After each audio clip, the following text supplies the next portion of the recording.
father was a Latinist and wanted to be a professor at university, but couldn't get it, partly because it wasn't easy to get it for a Jew, though he was actually, he had a minor post at university, and secondly also financially he couldn't support a family.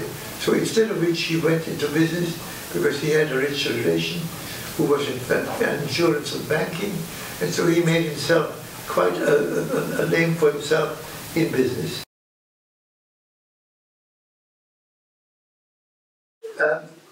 There was a broadcast, the BBC European Service, called The Axis Conversation between a German and an Italian. It went on every week for 3 years, and a big t-shirt over it. And I played a very nasty, unpleasant German called Herr Bacher, with a very nasty accent in Italian. And the Italian was called Signor Mancini, and he was very sort of mousy and timid. And as the fortunes of war changed, I became timid and he became nasty. I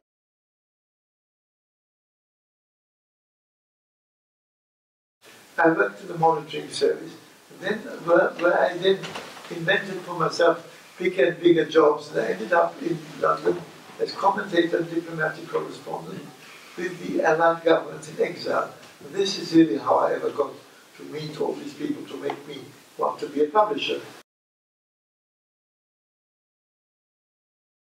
So what we did, we had to find a strategy to make it possible. So we, with the help of the author, the help of such people as the author, Isaiah Berlin, Roy Jenkins, Bertrand Russell, Stravinsky, and Professor Eyre, lots of other people who believed this was literature and should as such be published. We devised a strategy. Nabokov made a brilliant speech and ended it with a peroration.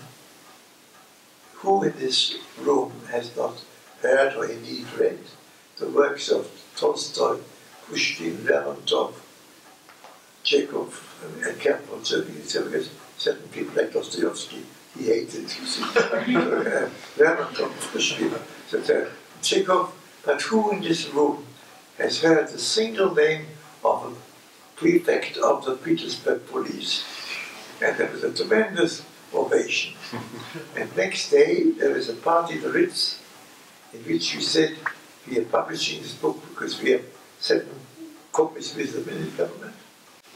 And we were waiting, we were sitting there, standing there drinking nervously, when I was called to the telephone by the porter and said, there's somebody from the Home Office who wants to talk to you. And a young man from the Home Office said, I can't give you my name, but I want to tell you that by a vote of 4 to 3, you are being allowed to publish the book. And that was the... And not resisted.